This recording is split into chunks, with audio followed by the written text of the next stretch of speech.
The story kicks off on a bright and sunny morning inside a bustling office. Here, we meet our protagonist, Dayun, who's currently under fire. A woman scolds him sharply, barking, "Have you finished the work I gave you?"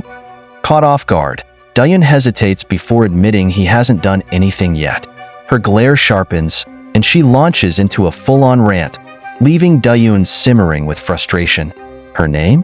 Miss Ah-hyung, a woman who seems to have mastered the art of delegation, passing all her tasks on to Dayun while spending her own time scrolling endlessly through social media. Dayun, biting his tongue, wonders how on earth someone like her even got hired. As Miss Ah-hyung storms off, she throws in one last order: make sure it's ready by 10 o'clock. And with that, she leaves him boiling with even more frustration. Trying to distract himself, Dayun pulls out his phone to check the status of his prized arrow coin, a digital currency he's heavily invested in. A flood of memories rushes back. He'd poured everything he owned into this coin, dreaming of the day it would skyrocket and turn him into a millionaire. Dayun was casually scrolling through an article, minding his own business, when out of nowhere, a voice piped up from behind him. "What are you working on, Sunbae?" The sudden spawn nearly made him jump out of his seat. Turning around, he saw Eugene standing there with her usual sly grin. Startled, he asked, "Why are you sneaking up on me like that?" Eugene, always quick with a tease, caught a glimpse of his phone screen and smirked. "Oh ho, you're looking at SUS stuff again, aren't you? Don't you ever get tired of that?" Her mischievous smile only deepened as she added, "You know, if you keep this up, you might lose your job one day." She wasn't done yet.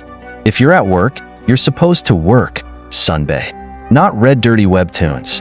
But hey, if it's that good, you could always recommend it to me." Dayun stared at her, wondering if she was serious or just messing with him as usual. She always found a way to get under his skin. Before he could respond, a sharp voice cut through their banter. "Stop chatting and get back to work." Their boss, Lee So-hee, had arrived. Eugene quickly scurried off, leaving Dayun to deal with the aftermath. So-hee, a woman who worshipped money and performance metrics, glared at Dayun. "Quit scrolling the web and do your job," she snapped. With a heavy sigh, Dayun turned back to his work, grumbling internally. "Work, performance. What's the point? Even if I work hard, she'll just steal all the credit anyway." And then it hit, the realization. These three women, Miss Ah-hyung, Eugene, and So-hee, weren't just annoying colleagues. They were his high school bullies, now reincarnated as his superiors and co-workers. His nightmare wasn't over. It had just upgraded to a full-on office hell. The scene then shifts to a small convenience store, where Dayun was chatting with the part-time worker. She seemed shy but happy, her cheeks tinged with a blush as she spoke.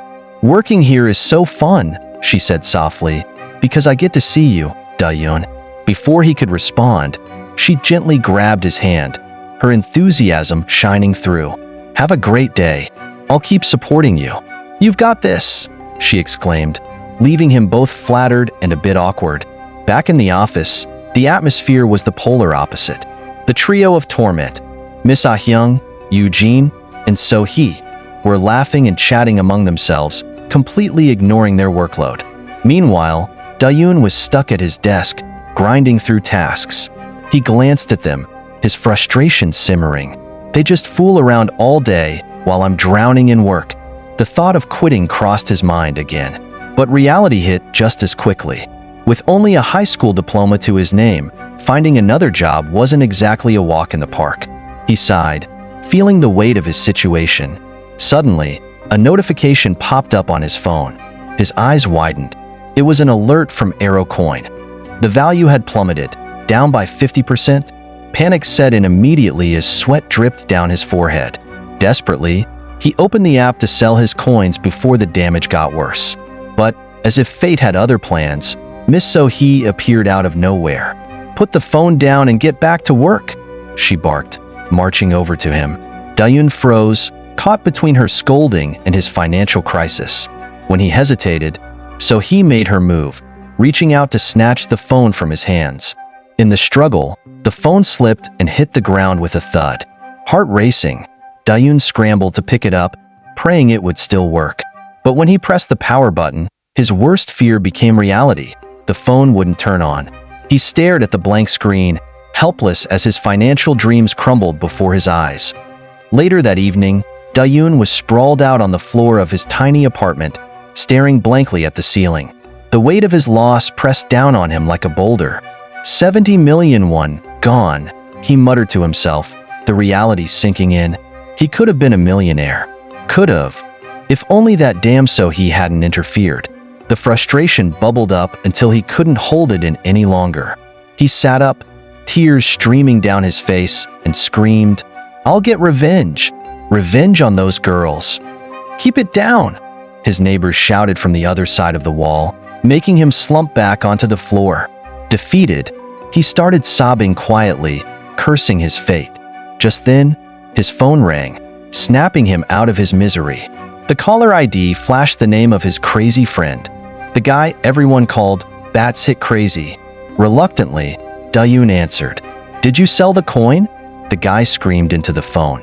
"Huh? What are you talking about?" Dayun asked, confused and annoyed. "It's skyrocketed. Check it now." Dayun's heart skipped a beat. He fumbled to turn on his phone, hands trembling as he logged into his account. When the screen loaded, his eyes widened, disbelief washing over him. There it was. His balance, no longer in the millions, but in the billions. He had done it. He was a billionaire. He sat there, staring at the screen in stunned silence, the roller coaster of emotions overwhelming him. The scene shifts to the convenience store, where Dayun walks in with a confident stride, holding his phone tightly. Approaching the counter, he asks, "Hey, can I pay with this app?" The cashier, the same cheerful part-timer, looks curious. "Let's give it a shot," she says, taking his phone and scanning it. A beep follows, and the transaction completes smoothly. Dayun clenches his fist in triumph, a wide grin spreading across his face. Asterisk, now I have money. Real money. I've made it. Asterisk, he thinks, practically glowing with joy. The cashier tilts her head, intrigued. What kind of app is this? Never seen it before. It's a digital coin, Dayun explains, unable to hide his excitement. It's the future of payments, and it works in the real world. As she takes a sip of water, Dayun suddenly blurts out, "Can I buy that half-drunk bottle from you?" The girl nearly chokes on her drink, startled. "Huh? My water bottle?" "Yeah." Dayun nods eagerly. She hesitates for a moment, then shrugs with a small laugh. "Sure, I guess," she says, handing it over. Dayun beams, holding the bottle like it's a prized possession. "I can buy anything now," he says, more to himself than her. Amused by his energy, the girl asks, "Does that app calculate the price of anything?" "Of course. Anything you want," Dayun replies, puffing out his chest. A mischievous glint flashes in her eyes as she leans forward. Then, "Can you scan me? Find out how much I'm worth."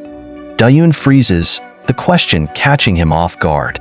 His face flushes a deep red. Are you saying you want to play?" The girl's cheeks turn pink as she waves her hands frantically. No, that's not what I meant. I was just curious, that's all." Dayun quickly pulls out his phone and scans the girl, surprised to see her value displayed as 7 million won. Both he and the girl are equally shocked by the result. He begins to wonder why her value is so high for just one interaction and, out of curiosity, starts scanning other girls on the street to compare. Meanwhile, the girl, blushing furiously, starts overthinking. Her thoughts race, wondering if her high value means he secretly likes her, or if there's something special about her. As Dayun continues to explore the app, he notices a purchase button. Curiosity gets the better of him, and he taps it without hesitation. To his astonishment, the transaction completes, and the girl, still red-faced, agrees to play a game with him. She grabs his hand and leads him to the storage room in the back of the convenience store.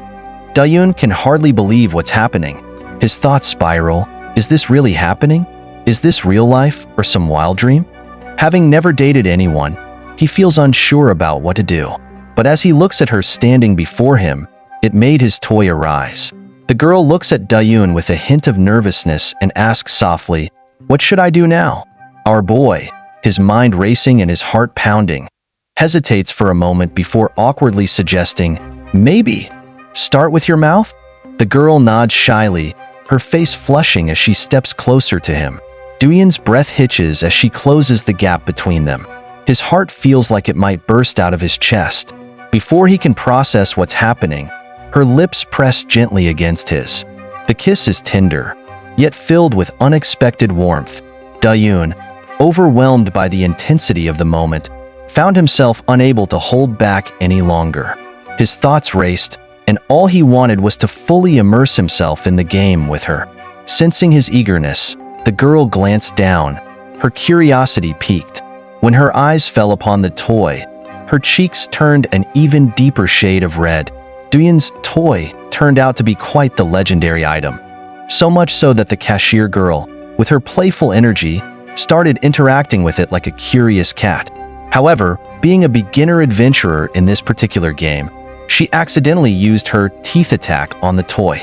Realizing her mistake, she quickly pulled back and apologized with an embarrassed laugh, saying, "I am sorry. It's my first time." Doyun, maintaining his composure, reassured her, "It's fine. Let's just move on to the next phase." With that, she opened her dungeon, allowing our hero to inspect it carefully before entering.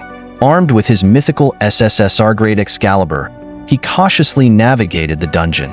At first, he took a wrong turn, leading to some unexpected detours, but eventually, he found the right path. With precision and determination, Doyun destroyed the demons lurking within, one by one, completing a flawless raid. The girl, now thoroughly exhausted from the effort, leaned back with a satisfied smile. "I'm glad I could help you out," she said, catching her breath. For Doyun, however, the adventure wasn't over just yet. Fueled by the thrill, he eagerly asked if they could dive into the dungeon for a second round. But the cashier girl regretfully reminded him that her break time was over, and she had to return to the counter. She cheerfully bid goodbye to a customer, her professional demeanor returning. Doyun, seizing the moment, handed her his business card and said, "Let's meet again sometime. Maybe for a proper raid next time." As he walked away, the girl looked down at the card, her lips curling into a warm smile. The next day, Doyun strolled into the office, brimming with newfound confidence. With his wealth in tow, he proudly declared, "I'm here to resign." His boss, Lee So-hee, raised an eyebrow and coldly responded, "Do you think I'd just say, 'Yes, please do'? The moment you announce you're quitting? Have you ever worked in a society? There's a procedure to everything. This isn't your university. You can't just walk away whenever you feel like it." Doyun clenched his fists, his frustration bubbling over as she continued her lecture. He tried to keep his cool, but her words pierced through like arrows. Finally, something snapped. Fueled by pent-up anger, he destroyed her front defense with one swift move, leaving her stunned. So he, now exposed and vulnerable, frantically tried to hide her cannons, but it was too late. With no hesitation, Doyun used his trusty app and initiated a game session with her.